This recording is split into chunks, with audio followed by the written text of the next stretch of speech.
Welcome to citizens pulse. నేను మీ రాజేష్.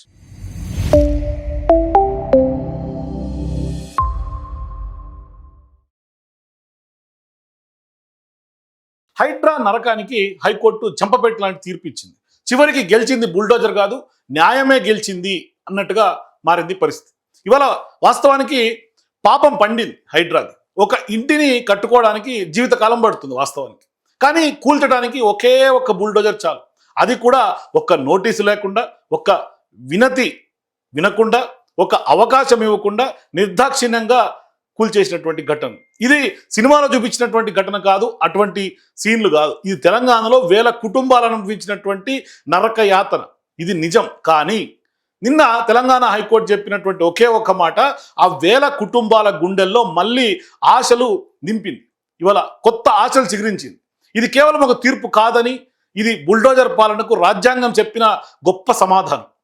నిజంగా ఇవాళ పాపం పండింది, పేదల ఉసురు తాకింది, బడాబాబుల అంటగాగుతూ బస్తీలను బలిపెడుతూ విధ్వంసక విష సర్పం పీచ మణిగింది. సౌదాలకు సాగిలపడుతూ పేదోడి గూడును కూల్చుకు తినే ఇనుప డేగ రెక్కలు విరిగాయి. పైసా పైసా పోగేసి కట్టుకున్న ఇల్లు కూలుతుంటే బోరుమన్న మహిళల కన్నీటి శాపం కాటేసింది. ఇచ్చేది వాళ్ళు, కూల్చేది వాళ్ళు, చంపేది కూడా వాళ్ళైతే బోను చంపేయండి చెప్పు సార్, మమ్మల్ని కొట్టి చంపేసారు సార్, ఇక చంపేయండి సార్.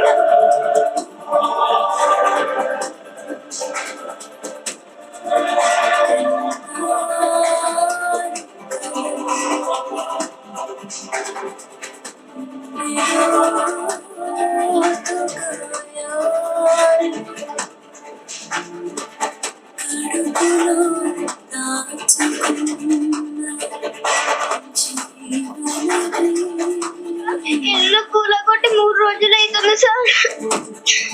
బుక్స్ కూడా బయట వరేసిపోయారు సార్. ఎగ్జామ్స్ నడుస్తున్నాయి సార్. మేము పొద్దు నుంచి ఏం తినలేదు సార్.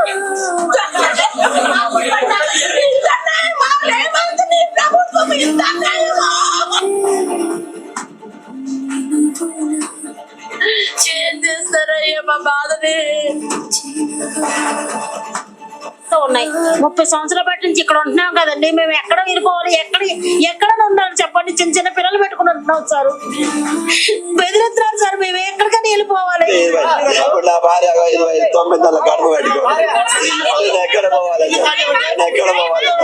ఇల్లు కాల్ చేస్తారా?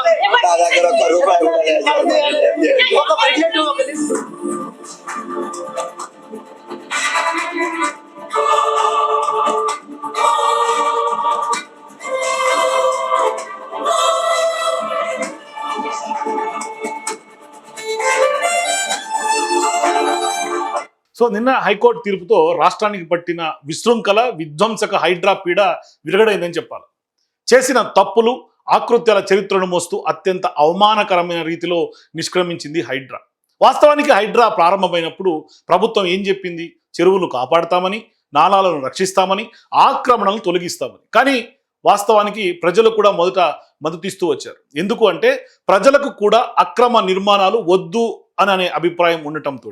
కానీ కొన్ని నెలలు గడిచిన తర్వాత వాస్తవం బండారం బట్టబయలైంది. హైడ్రా ఎందుకు, ఎలా, ఎక్కడ, ఎవరి కోసం పనిచేస్తుందో లేటుగా తెలంగాణ ప్రజలకు అర్థమైంది. ఇక్కడే ప్రజలు ఒక ప్రశ్న అడగడం ప్రారంభించారు. ఎందుకు కేవలం పేదవాడింటికే హైడ్రా బుల్డోజర్లు వస్తూ ఉన్నాయి, పెద్దల సంబంధించిన ఫామ్ హౌస్లకు ఎందుకు వెళ్ళడం లేదు అని. అతి పెద్ద చర్చకు దారితీసింది. 100 కోట్ల విలువైన నిర్మాణాలను ఎందుకు అలాగే వదిలేస్తూ హైడ్రా ముందుకు సాగింది? చట్టం అందరికీ ఒకటే అయితే ఎందుకు సెలెక్టివ్ జస్టిస్ జరుగుతోంది అని తెలంగాణలో ప్రజలు నిలదీయడం స్టార్ట్ చేశారు. అనంతరం ఇవాళ వివాదాస్పదమైనటువంటి భూముల కోసమే హైడ్రా పావులు గదుపుతూ వచ్చింది. ఇక్కడే హైడ్రాకు ఊహించినటువంటి దెబ్బ హైకోర్టులో ఎదురైంది. ఒక్కసారి ఊహించండి, ఇందాక మనం చూసినటువంటి ఆ యొక్క ఏడుపులు, అందరి పాపం ఉసురు ఇవాళ హైడ్రాకు తగిలింది. ఇవాళ వాస్తవానికి ఒక జీవితం మొత్తం పొదుపుతో, బ్యాంకు లోన్లతో తీసుకున్నటువంటి మీ పిల్లల భవిష్యత్తు కోసం నిర్మించినటువంటి ఒకే ఒక చిన్న గూడు, ఆ యొక్క ఇంటిని ఒక్క ఉదయం పోలీసులు, జేసీబీలు, అధికారులు, అట్లాగే పెద్ద ఎత్తున హైడ్రా సంబంధించినటువంటి బుల్డోజర్లు మీ ఇంటి ముందు నిలబడి ఖాళీ చేయండి లేదంటే కూల్చేస్తామని సమయం కూడా ఇవ్వకుండా, ఎక్కడికి వెళ్ళాలో తెలియనటువంటి పరిస్థితి. పిల్లల పుస్తకాలు, వృద్ధులకు సంబంధించినటువంటి మందులు, ఎన్నెన్నో జ్ఞాపకాలు అన్నీ ఒకే ఒక్క కూల్చివేతలో శిథిలమైపోయాయి. ఇది కేవలం కూల్చినటువంటి ఇల్లు ఇటుకల కూల్చివేత కాదు, ఇది ఒక కుటుంబం సంబంధించిన గౌరవం కూల్చివేత, ఒక చిన్నారి భవిష్యత్తు కూల్చివేత, ఒక తల్లి ఆశల కూల్చివేత. అట్లాగే ఈ సందర్భంగా హైకోర్టు పదే పదే హైకోర్టు హెచ్చరించిన హైడ్రా తీరు మాత్రం మారలే. చివరికి హైకోర్టే హైడ్రాకు చెక్ పెట్టింది. తెలంగాణ హైకోర్టు చాలా కీలకమైనటువంటి సందేశం ఇచ్చింది. ప్రజల హక్కులను కాపాడాలి, చట్టపరమైన విధానాలను తప్పనిసరిగా పాటించాలి, అవకాశం ఇవ్వకుండా కూల్చివేతలు సరికాదు, అధికారానికి కూడా రాజ్యాంగ పరిమితులు ఉంటాయంటూ కూడా హెచ్చరించింది. అయితే ఇవాళ హైకోర్టులో 63 కంటెంప్ట్ పిటిషన్లు నమోదవటం, మరోవైపు పెద్ద ఎత్తున సమయం ఇవ్వాలని పదే పదే హెచ్చరించినా కూడా సమయం ఇవ్వకపోవటం ఇవాళ హైకోర్టే చలించిపోయింది. ఎగ్జాక్ట్లీ. సో సామాన్లు ఇవ్వడానికి బయటకు వెడితే కనుక the minute we start giving, వీళ్ళంతా ఏంటంటే చాలా మంది కొట్టుకెళ్ళి చేస్తారు, లేకపోతే రకరకాల ఇన్ఫ్లుయెన్స్ చేయడానికి ట్రై చేస్తూ ఉంటారు. అందుకోసం ఆ టైం ఇవ్వం అనమాట.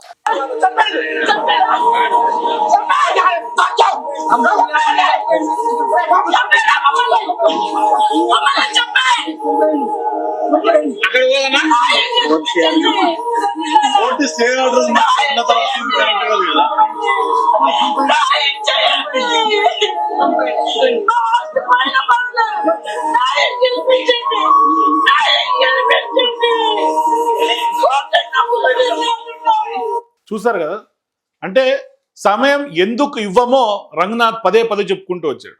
అంటే కోర్టుకు వెళ్తారని సమయం ఇవ్వాల్సినటువంటి అవసరం లేదు అంటూ కూడా ఒక వాళ్ళను క్రిమినల్స్ లాగా ముద్ర వేసి మరి కూల్చేసినటువంటి పరిస్థితి. హైకోర్టు స్టేటస్ కో ఆర్డర్లున్న ఎన్నో భవనాలు, ఎన్నో ల్యాండ్లను ఇవాళ పెద్ద ఎత్తున హైడ్రా దాడి చేసినటువంటి పరిస్థితి.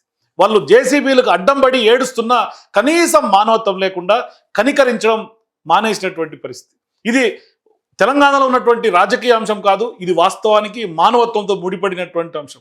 ఈరోజు కూలింది ఎవరిల్లైనా రేపు అది మనది కూడా కావచ్చు. ఈరోజు బాధపడింది ఒక కుటుంబం అయినా రేపు మన కుటుంబం కూడా ఇదే కావచ్చు. కాబట్టి ఈ పోరాటం పార్టీల మధ్య కాదు, పౌరుల హక్కుల కోసం. అందుకనే హైకోర్టు చాలా క్లియర్గా చెక్ పెట్టింది. సో ఇవాళ తెలంగాణలో ఉన్నటువంటి ప్రతిపక్ష పార్టీలు, మరీ ముఖ్యంగా ప్రత్యేకంగా బీఆర్ఎస్ పార్టీ నాయకులు, మొదటి నుంచి బీఆర్ఎస్ పార్టీ నాయకులు కేటీఆర్ గారు కానీ, హరీష్ రావు గారు కానీ, కేసీఆర్ గారు కానీ మొదటి నుంచి ఆ పార్టీ నాయకత్వం అంతా హైడ్రా బాధితులకు అండగా నిలిచారు. వారికి అండగా ఉంటూ అభయం ఇచ్చి ధైర్యం చెప్పారు. లీగల్ పోరాటానికి కూడా బాసటగా నిలిచారు. వారితో కలిసి ఆఖరికి దీపావళిని కూడా జరుపుకున్నారు. బాధితులను పరామర్శించారు, న్యాయ పోరాటం చేశారు. ఇప్పుడు హైకోర్టు తీర్పు వారి వాదనలకు బలం చేకూర్చినట్టుగా స్పష్టంగా కనిపిస్తుంది. ఒకసారి అవి కూడా చూద్దాం. Good morning KTR uncle. My name is, this is Mansi here. They demolished our house. रोना नहीं बेटा, रोना नहीं प्लीज. आप बोलिए जो भी बोलना है, रोना मत please. Good morning KTR uncle. My name is Mansi. This is Mansi here. कोई नहीं, अगर नहीं बोल पा रहे हो तो ठीक है बेटा, इट्स ओके. आप ले लीजिए please. Take care of it. No I understand, it's okay बेटा, आप बैठ प्लीज. చూడండి, ఎంతమంది చిన్న పిల్లలు ఈ విధంగా బుక్కులు తీసుకోవడానికి కూడా సమయం ఇవ్వలేదని ఏడ్చినటువంటి ఘటనలు ఉన్నాయి. ఇల్లు కూల్చేస్తే వాళ్ళ కన్నీళ్ళని చూస్తే మనకి ఇవాళ కంట్లో చెమ్మగిలుతున్నటువంటి పరిస్థితి. అట్లాగే ఇటువంటి సందర్భాల్లో ఇది ఆనాడు సున్నం చెరుకు సంబంధించినటువంటి వీడియో. అక్కడ చిన్న పిల్లకు బుక్కులు తీసుకోవడానికి కూడా సమయం ఇవ్వకుండా కూల్చేసినటువంటి నేపథ్యంలో ఆ రోజు బీఆర్ఎస్ పార్టీ నాయకులు కేటీఆర్ గారు అండగా ఉండి వాళ్ళతో పాటుగా వెళ్ళి ఆ యొక్క బాధితులతో దీపావళి పండుగలు జరుపుకుంటున్నటువంటి పరిస్థితి. చూడండి, అది ఎంత సంబరంగా వాళ్ళు చిన్నపిల్లలు ఆ రోజు కన్నీళ్లు పెట్టుకొని బాధపడినటువంటి నేపథ్యంలో ఇవాళ వాళ్ళ కుటుంబానికి అండగా ఉన్నటువంటి సందర్భం. ఇవాళ ఏమైంది, హైకోర్టు తీర్పు వచ్చిన తర్వాత పెద్ద ఎత్తున ఆ బాధితులందరూ కూడా సంబరాలు చేసుకుంటున్నటువంటి పరిస్థితి. మూసీ బాధితులైనా, హైడ్రాకు సంబంధించినటువంటి బాధితులు అన్ని ప్రాంతాల వారీగా హైదరాబాద్ మొత్తం ఇవాళ సంబరాలు చేసుకుంటున్నటువంటి పరిస్థితి. గతంలో ప్రభుత్వం చెప్తోంది, నిన్నటి నుంచి పెద్ద ఎత్తున ట్రోల్ చేసుకుంటూ ఉన్నారు వాళ్ళు. హై సపోర్ట్ రంగనాథ్ అని పెద్ద ఎత్తున ట్విట్టర్లో ఫేక్ హ్యాండిల్స్లో హ్యాష్ ట్రెండ్ చేసే ప్రయత్నం చేసి బట్టబయలేదు.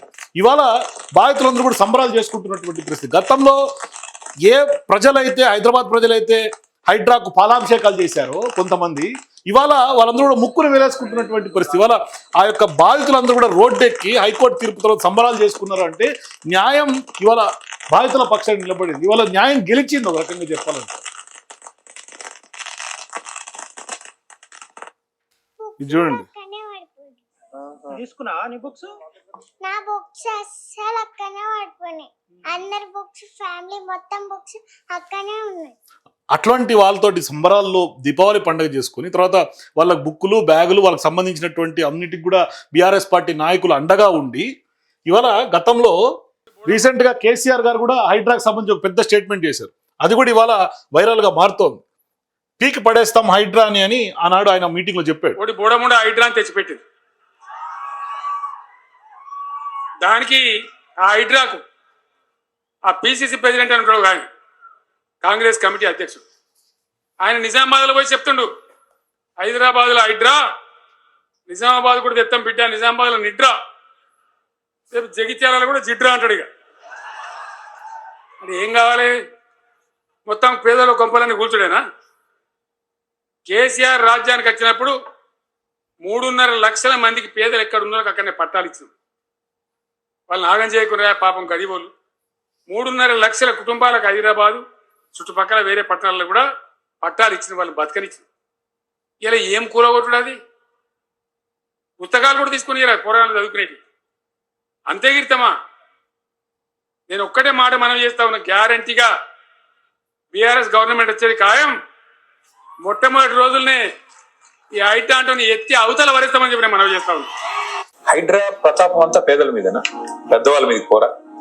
హైడ్రా అంటే అనుమల తిరుపతి రెడ్డి గారి ఇల్లు సేఫ్, పట్నం మహేందర్ రెడ్డి గారి farm house safe, Ponguleti Srinivas Reddy గారి ప్యాలెస్ సేఫ్.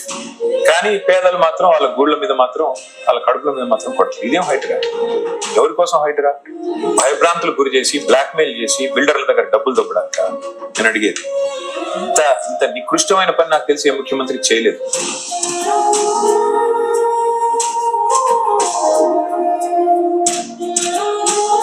అందుకనే ఇక్కడ అసలు ప్రశ్న ఏంటంటే, ఇక్కడ రాజకీయ లాభం కంటే కూడా బాధితులకు న్యాయం జరిగిందా అన్నది. అందుకని ఇవాళ హైకోర్టు కూడా స్పష్టమైనటువంటి ఆదేశాలు ఇచ్చింది. ఇవాళ హైడ్రాను పీకి పడేసింది. ఇప్పుడు ప్రభుత్వం ముందు 3 మార్గాలు ఉన్నాయి. హైకోర్టు తీర్పు తర్వాత ప్రభుత్వం ఏం చేయబోతుంది అనేది. మొదటిది, హైకోర్టు సూచనలు పూర్తిగా అమలు చేయాల్సినటువంటి పరిస్థితి. రెండోది, ప్రతి బాధితుడి కేసును కూడా చట్టబద్ధంగా తిరిగి పరిశీలించాల్సినటువంటి పరిస్థితి, కేసు టు కేసు చూడాల్సినటువంటి సందర్భం. మూడవది, నష్టం జరిగినటువంటి ప్రతి కుటుంబానికి న్యాయం జరగాలి. అయితే ఇక్కడ వాస్తవానికి ప్రజలకు ప్రభుత్వం ఏమీ శత్రువు కాదు, కానీ ప్రభుత్వం ప్రజలను నేరస్తుల్లా చూడకూడదు. అయితే ఇక్కడ జరిగింది ఇంత జరిగితే హైకోర్టు తీర్పు తర్వాత కూడా ఇప్పటికీ కమిషనర్గా ఉన్నటువంటి రంగనాథ్ తీర్పు తర్వాత కూడా కబ్జాదారుల కుట్రగానే అభివర్ణిస్తున్నారు. అంటే హైకోర్టును కూడా తప్పుదోవ పట్టిస్తున్నారు కబ్జాదారులు, భూ కబ్జాదారులు వేసినటువంటి ట్రాప్లో ఇవాళ హైకోర్టు పడింది అని చెప్పే పరిస్థితికి వచ్చింది. అంటే మేము ఎన్నో లక్షల భూములు ప్రభుత్వానికి కాపాడాము, ఇంతమంది కడుపు కొట్టి ఏం కాపాడినట్టు? చివరిగా ఒకటి మాత్రం వాస్తవం, ఇంటి గోడలు కూలిపోతే మళ్ళీ కట్టుకోవచ్చు, కానీ మనిషి నమ్మకం కూలిపోతే మాత్రం అది మళ్ళీ కట్టడం చాలా కష్టం. ఒక చిన్నారి అమ్మ మన ఇల్లు ఎక్కడ అని అడిగినప్పుడు ఆ తల్లి సమాధానం చెప్పలేక ఏడ్చి ఉండొచ్చు. ఆ కన్నీళ్ల విలువ ప్రస్తుతం ఉన్న రేవంత్ రెడ్డి ప్రభుత్వానికి మాత్రం అర్థం కాదు, కానీ న్యాయస్థానానికి మాత్రం అర్థమైంది. అందుకే ఈ తీర్పు ఇది కేవలం ఒక లీగల్ ఆర్డర్ కాదు, వేలాది కుటుంబాలకు ఇవాళ మీ మాట కూడా ఈ దేశంలో నిలబడుతోంది, వినబడుతోంది అని చెప్పినటువంటి ధైర్యం. ప్రభుత్వాలు వస్తాయి పోతాయి, అధికారాలు మారిపోతారు, కానీ రాజ్యాంగం మాత్రం శాశ్వతం. ఒక బుల్డోజర్ శబ్దం ఆ కొన్ని క్షణాలే వినిపిస్తాయి, కానీ బుల్డోజర్ గాయాలు మానవ్. న్యాయం చెప్పిన తీర్పు తరతరాలకు గుర్తుండిపోతుంది.